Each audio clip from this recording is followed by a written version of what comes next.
الفضل YouTube channel میں آپ کا استقبال ہے۔ اس چینل پر روزانہ قرآن پاک کی ایک آیت تلاوت سماعت ترجمہ اور مختصر تشریح پیش کی جا رہی ہے۔ ویڈیو اپلوڈ ہونے پر نوٹیفیکیشن پانے کے لیے اس چینل کو سبسکرائب کریں اور بیل آئیکن ضرور دبائیں۔ السلام علیکم ورحمۃ اللہ وبرکاتہ۔ میرے دینی و ایمانی بھائی اور بہنوں، سورہ مائدہ آیت نمبر 89 پیش خدمت ہے۔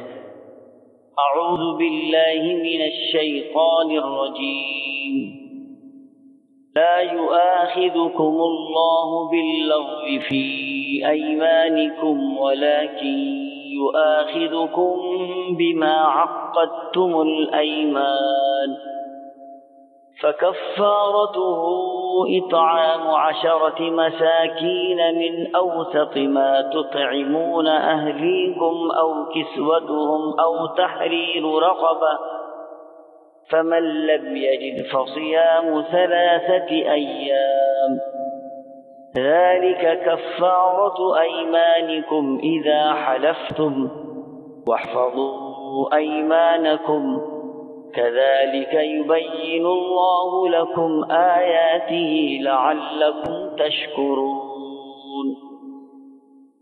اللہ تعالیٰ تمہاری قسموں میں لغو قسم پر تم سے مؤاخذہ نہیں فرماتا، لیکن مؤاخذہ اس پر فرماتا ہے کہ تم جن قسموں کو مضبوط کر دو اس کا کفارہ 10 محتاجوں کو کھانا دینا ہے، اوسط درجے کا، جو اپنے گھر والوں کو کھلاتے ہو، یا ان کو کپڑا دینا، یا ایک غلام یا لونڈی آزاد کرنا ہے، اور جس کو مقدور نہ ہو تو 3 دن کے روزے ہیں۔ یہ تمہاری قسموں کا کفارہ ہے جبکہ تم قسم کھا لو اور اپنی قسموں کا خیال رکھو۔ اسی طرح اللہ تعالیٰ تمہارے واسطے اپنے احکام بیان فرماتا ہے تاکہ تم شکر ادا کرو۔ حضرات، قبل اس کے کہ آیت کا مفہوم اور اس کی تشریح پیش کی جائے، مناسب ہے کہ قسم کھانا کسے کہتے ہیں اور کون سی قسم کھانا گناہ ہے اور کون سی قسم کھانے پر کفارہ ہے، اس کی وضاحت کی جائے۔ حضرات، آدمی جو قسم کھاتا ہے وہ 3 طرح کی قسمیں ہیں۔ نمبر 1، یمین غموس، جس کو جھوٹی قسم کہتے ہیں۔ جیسے ایک شخص نے کوئی کام کر لیا اور وہ جانتا ہے کہ میں نے یہ کام کیا ہے، اور پھر جان بوجھ کر قسم کھا لے کہ میں نے یہ کام نہیں کیا، یہ جھوٹی قسم ہے اور سخت گناہ کبیرہ میں سے ہے۔ دنیا و آخرت میں اس پر وبال ہے، مگر اس پر کوئی کفارہ واجب نہیں ہوتا، البتہ توبہ و استغفار لازم آتا ہے۔ غموس کے معنی ڈبا دینے کے ہیں۔ اس طرح کی قسم کھانے والا شخص وبال میں غرق ہو جاتا ہے۔ ایک قسم ہے لغو اس قسم کو کہتے ہیں جس کو انسان بات بات میں عادتاً بغیر ارادے اور نیت کے کھاتا رہتا ہے، اس پر کوئی مؤاخذہ نہیں ہے۔ اس طرح کی قسمیں کھانا مناسب بھی نہیں ہے۔ تیسری قسم قسم کی یہ ہے کہ آدمی آئندہ زمانے میں کسی کام کے کرنے یا نہ کرنے کی قسم کھائے، اس قسم کو منعقدہ کہا جاتا ہے۔ اس کا حکم یہ ہے کہ اس قسم کو توڑنے کی صورت میں کفارہ واجب ہوتا ہے، اور بعض صورتوں میں اس پر گناہ بھی ہوتا ہے اور بعض میں نہیں ہوتا۔ آیت کا پہلا حصہ لا يؤاخذكم الله باللغو في ايمانكم ولكن يؤاخذكم بما عقدتم الايمان، آیت کے اس ٹکڑے میں جو مضمون بیان ہوا ہے وہ یہ کہ اللہ تعالیٰ بندوں کے غیر ارادی قسموں پر تو کوئی مؤاخذہ نہیں کرے گا، لیکن جو قسمیں دل کے عزم و ارادے سے ظہور میں آئیں گی، جن کے ذریعے سے کوئی عہد و پیمان بندھے گا، جن سے حقوق و فرائض پر کوئی اثر مرتب ہوگا، ایسی قسموں پر اللہ ضرور مؤاخذہ فرمائیں گے۔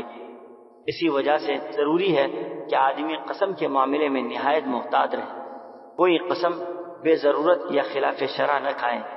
جو قسم کھائے خلاف شرع نہ ہو تو وہ پوری کرے، اگر کوئی قسم کھانے کے بعد توڑ دے تو شریعت کے حکم کے مطابق اس کا کفارہ ادا کرے تاکہ وہ قسم کے معاملے میں بے پرواہ نہ ہو۔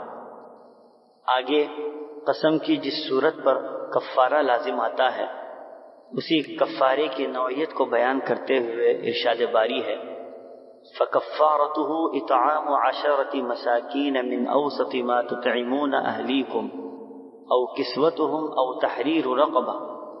کوئی آدمی قسم کھاتا ہے اور اس کو پورا کیے بغیر اپنی قسم توڑ دیتا ہے تو اس کا کفارہ سب سے پہلے یہ ہے کہ 10 مسکینوں کو اس معیار کا کھانا کھلائے جس معیار کا کھانا وہ خود کھاتا ہے اور اپنے اہل و عیال کو کھلاتا ہے، یا اسی معیار کا 10 مسکینوں کو کپڑا پہنائے یا ایک غلام آزاد کرے۔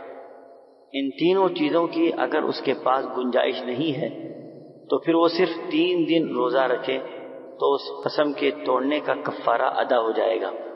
ذالک کفارۃ ایمانکم اذا حلفتم سے اس کی طرف اشارہ کیا گیا کہ اگر تم مذکورہ بیان کردہ 3 قسموں میں سے تیسری قسم کی قسم کھا لی اور اس کو توڑ دیا تو اس طریقے سے اگر اس کا کفارہ ادا کرو گے تو پھر اللہ کے پاس کوئی مواخذہ یا گرفت نہ ہوگی۔